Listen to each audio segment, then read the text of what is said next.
আমরা সবাই রাজপথে নেমেছিলাম। আমরা অবশেষে মনে করেন 5ই আগস্ট আমরা সরকারকে পদত্যাগ করাতে পেরেছি। আমরা নতুন একটি বাংলাদেশ পেয়েছি, যার দরুন আমাদের একটি স্তম্ভ, জুলাই শহীদদের স্মরণে একটি স্তম্ভ দাঁড়া করানো হয়েছে বরিশাল আমতলা। আমাদের এই স্তম্ভ থেকে নতুন প্রজন্ম শিক্ষা নেবে যে কোনো সরকার যদি স্বৈরাচার হয় তার এভাবেই পতন হবে। আগামীর বাংলাদেশ আমরা নৈরাজ্যমুক্ত, শোষণমুক্ত, স্বৈরাচার মুক্ত দেখতে চাই। আমরা বিশ্বাস করি যে আগামীতে বৈষম্য মুক্ত, দুর্নীতিমুক্ত একটি বাংলাদেশ আমরা গড়ে তুলতে পারবো এবং এইসব সম্ভব হবে আমাদের ইয়াং জেনারেশন, আমাদের শিক্ষার্থীদের হাত ধরেই। আমরা 5ই আগস্টের মধ্যে এটা সফলভাবে এবং অত্যন্ত সুচারুরূপে আমাদের যারা কর্মকর্তা এবং কর্মচারী এর সাথে এই কাজে নিয়োজিত ছিল সকলে খুব দক্ষভাবে কাজটি সম্পন্ন করে আমরা এটা বরিশালবাসীর জন্য এই স্মৃতিস্তম্ভ স্থাপন করতে সক্ষম হয়েছি।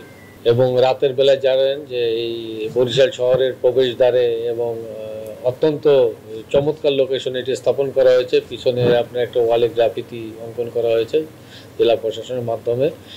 এখানে আপনারা জানেন সর্বস্তরের যে জনগণ যারা এই গণঅভ্যুত্থানকে ধারণ করে এবং সে তাদের এই স্মৃতির প্রতি শ্রদ্ধা নিবেদনের জন্য সর্বস্তরের মানুষ এখানে শ্রদ্ধা নিবেদন করতে পারবে।